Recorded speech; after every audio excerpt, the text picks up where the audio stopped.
Well, it's a great pleasure to welcome Henri Fourie, the head of delivery at Mint Group, on this episode of What's Next, and really talking about redefining the employee experience, right? And we all know the impact that COVID has had on work from home and how it's really literally changed how we work and how we have a relationship with where our work abode is, right? And, you often hear about work from home, and there's some interesting research that came out.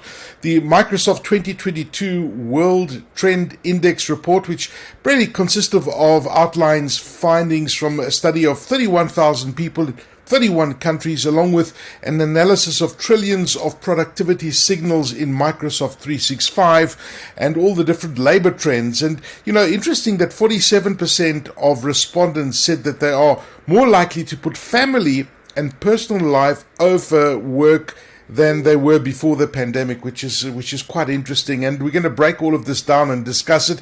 And also, interestingly, Henri, I saw this in the report, the employees' worth it equation and what people want from work, etc., etc. There's a lot to that. So welcome to What's Next, and it's great to have you with us from Mint Group. I'm interested to know, because you and I find this kind of research fascinating, and it's really the pandemic has redefined so many things. But I'm really curious about that worth it equation. What is this new employee worth it equation? We all use these new different terms, but there's a lot of meat around that, right? Correct. And yeah, thank you, Aki, and thanks for having me on the show. And I think you touched on it. The worth it equation is really what are people willing to provide versus what they expect from work, and that has really changed substantially. Before, people were career focused; it was all about what they want to achieve in their career, I think the pandemic has forced people to reevaluate what is important to them. So to really have a look at prioritizing family, work-life balance. So it's not purely about career anymore. So a lot of people are now, when they are looking for jobs, really looking at how can they balance their career with their work life. So that has really become important. And if companies don't adapt, they're gonna suffer and be worse off as a consequence. Okay, now that's interesting. You actually spot on in what you were saying. I was having this conversation with somebody that worked in the Joburg CBD, and they live in Pretoria. And pre-pandemic, they worked for one of the big banks. They would travel 2 hours to work and 2 hours back home in the day. So, almost 4 hours of traveling. That's the traffic. We forget about those traffic patterns in Joburg. So I guess that question is it worth it? Because this person says that if the bank hadn't adapted, they wouldn't be at the bank anymore. So they've kind of rethought about, is it actually worth it, spending all of this time in traffic when I can be a lot happier and a lot more productive doing things differently? And I guess that's one of the elements of this worth it equation, that everyone is questioning all those kind of things, right? Yeah. And look, I mean, it's led to interesting phenomenons like semigration, people moving down to the coast because they are really able to work from anywhere. And those sort of things have become important to people. Can I live at the coast, still work for a company that might be based in Johannesburg? And we've seen it even in our own workforce. Our Johannesburg office has got a number of employees that actually are not in Gauteng, working from George, working from the Western Cape. So it's really sort of changed that equation. I mean, even to the point where we've got one or two employees that actually live in international locations but work for our South African offices. So it has really redefined what work looks like and what people expect from work. Absolutely fascinating. And I guess there's a challenge there, right? Because, these organizations have got other things to balance. There's, the company culture, and there's all sorts of other things. So how do we stop managers from feeling wedged between leadership and employee expectations, for example? Because that must be a challenge. Yeah, I mean, you've in the Work Trend Index, they talk about this concept called productivity paranoia. It's where employees actually feel that they're way more productive working from home, working remotely, because to your point, they don't have to do the commute. There's less sort of wasted time in the day.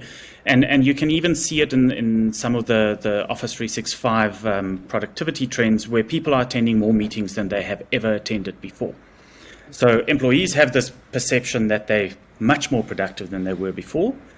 But managers now, because you can't see them, they're not in the office, you can't walk past their desk, have this almost paranoia about whether employees are actually being productive.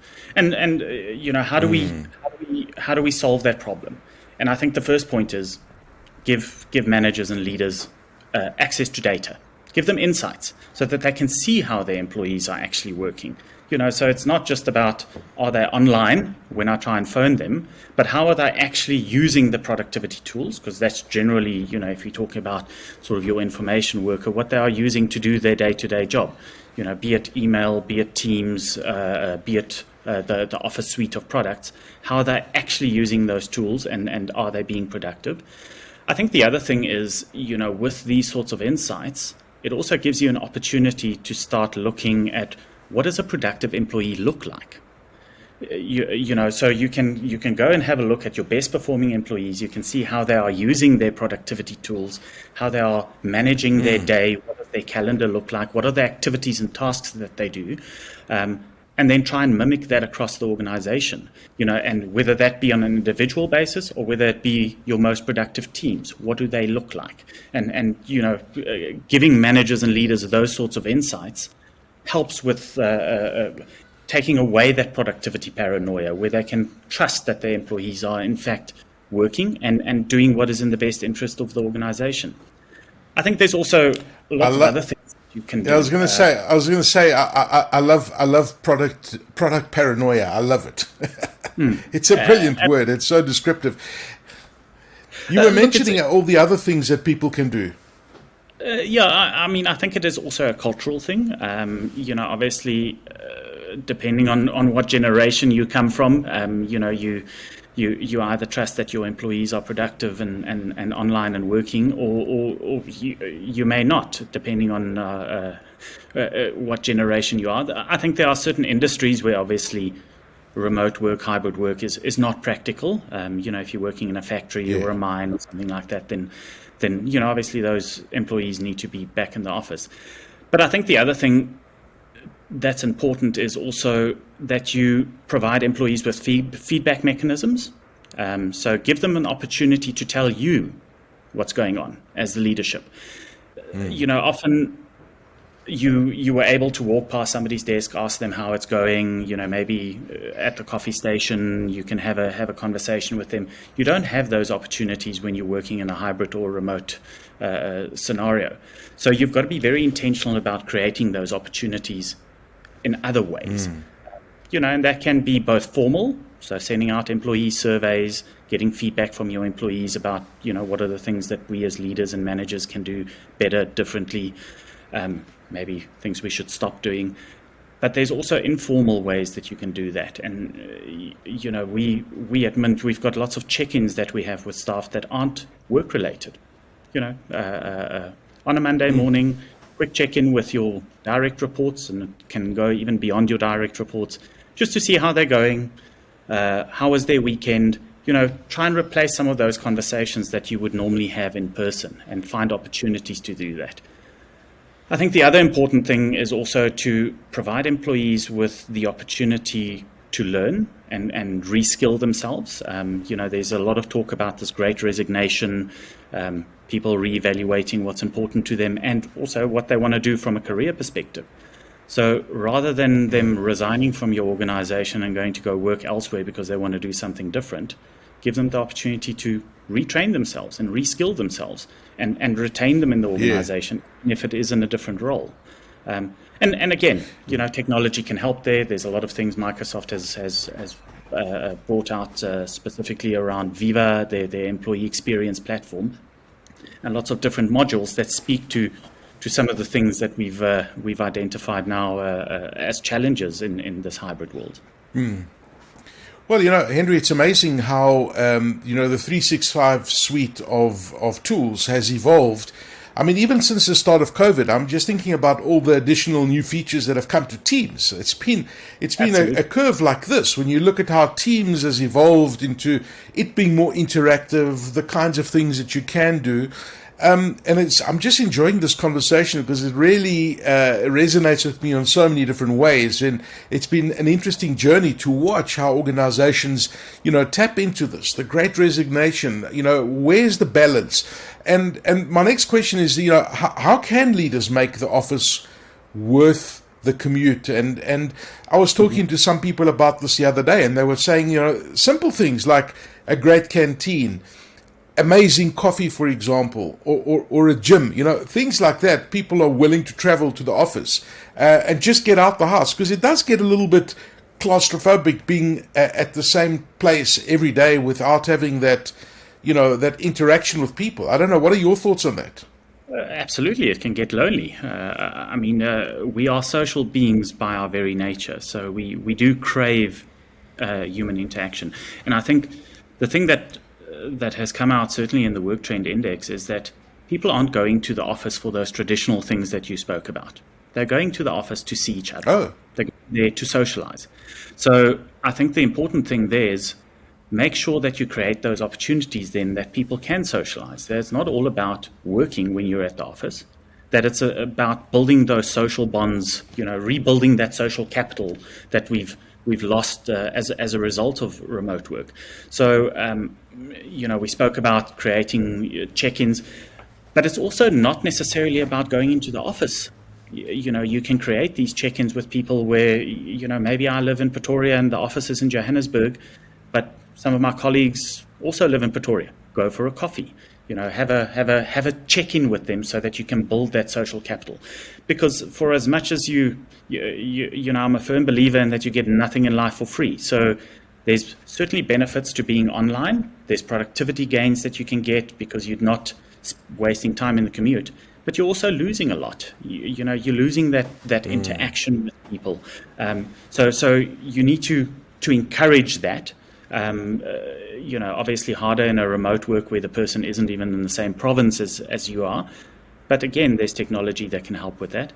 I think the other important thing is make sure, because, the reality is we're going to work in a hybrid scenario. I don't think we're ever going to go back to completely in the office, is make sure that the experience when I'm in the office is the same as the experience when I'm online. So whether I'm online or in the office, I should be able to engage equally with everybody in the room. So, and again, there's some very amazing technology that's come out, Microsoft Teams rooms that can, almost bring the people in the room to the online audience and vice versa.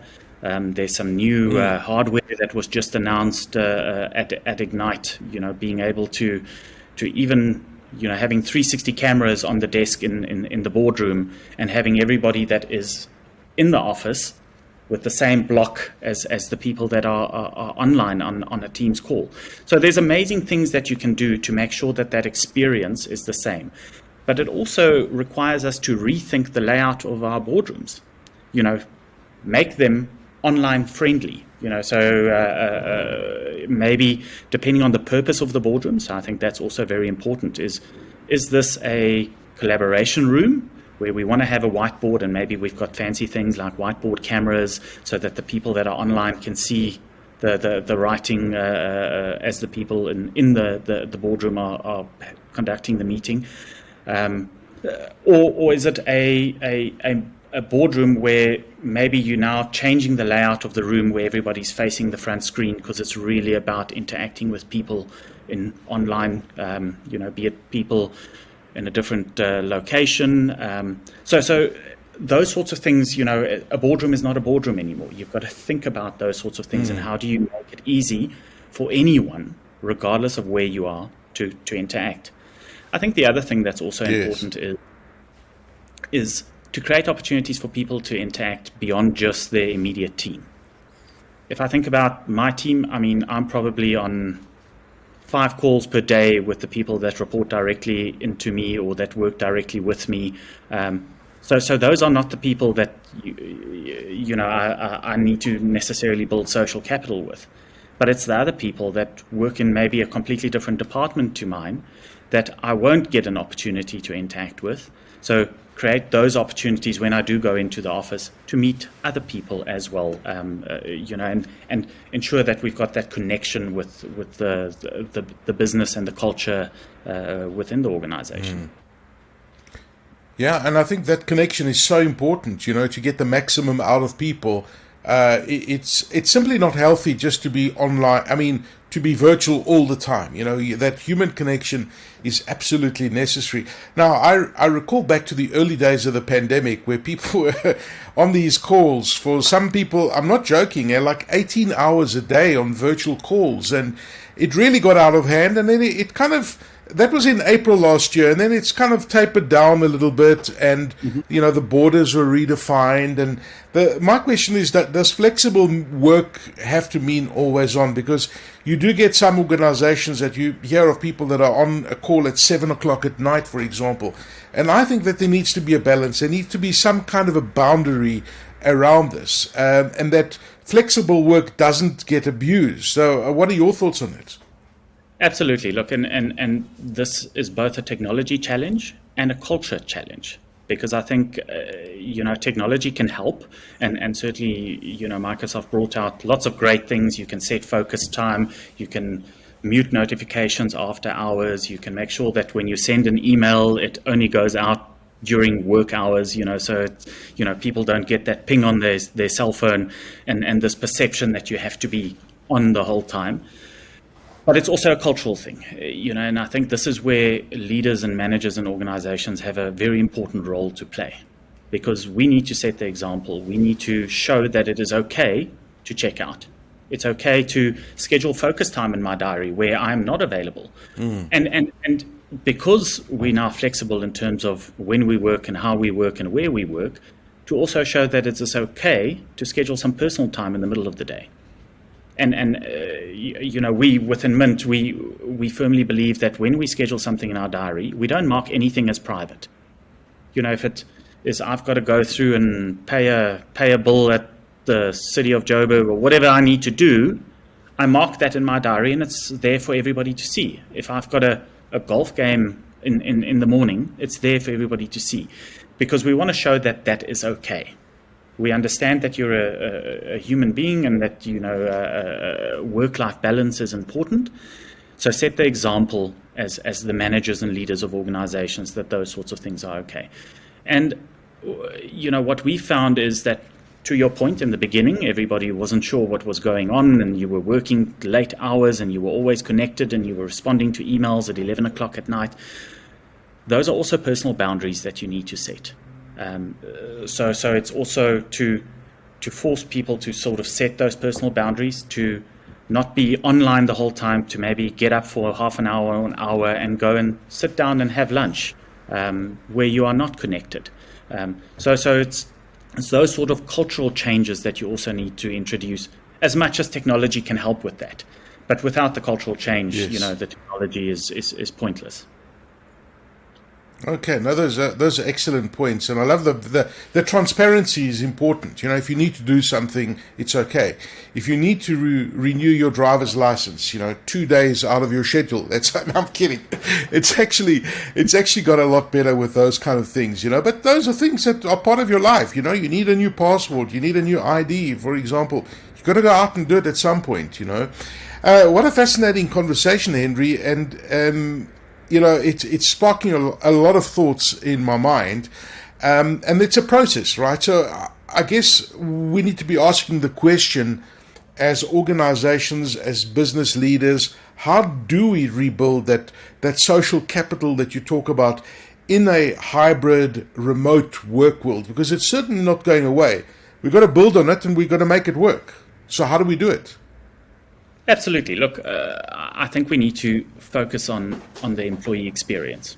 How do they show up for work? How do they get their work done? How can we make it easier for them to get their work done?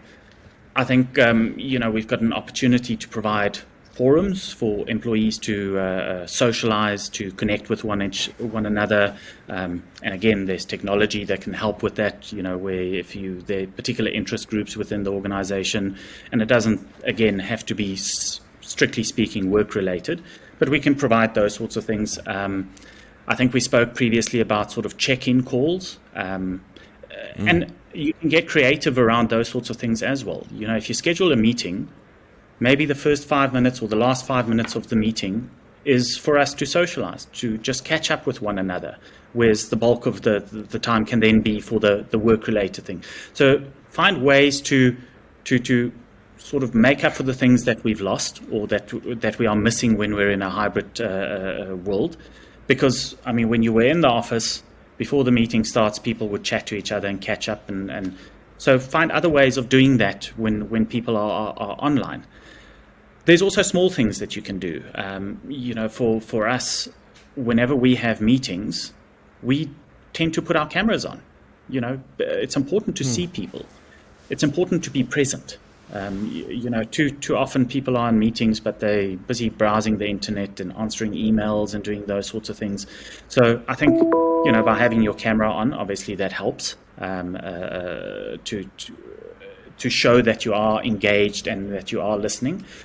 But even if you can't have your camera on the whole time, when it's your turn to speak, put your camera on, because we tend to want to pick up on nonverbal cues. And you're not going to pick up on that if your camera isn't on. Look people in the eye. I know it's a little bit different when you're on an online meeting, but those things are important, and that builds social capital. I think we spoke about sort of the communities again. We talk around how far Microsoft's Office 365 platform has come. If you have a look at the modules that have come out in the Viva, what they call the employee experience platform, you've got things like Viva Engage, you've got Viva Goals, you've got all of those sorts of things that have come out to help drive connection. Make sure that you feel part of the organization, that you feel part of the culture of the organization. So really leverage technology as far as we can, but there's also no substitute for an in-person meeting every now and again. Awesome stuff. Redefining the employee experience. Some real golden nuggets coming through there. Henri Fourie, the head of delivery at Mint Group. Thank you for joining us on What's Next and sharing all of these things. And don't forget about the inverters, right? I think they make a big difference to productivity because, it's a small thing, right? But how many organizations have sent their employees like inverters? And there's that continuity as well throughout the work experience. So it's all those little nuances. But such great advice, Henri. And thank you for joining us on What's Next. Thank you very much, Aki. I really enjoyed the chat.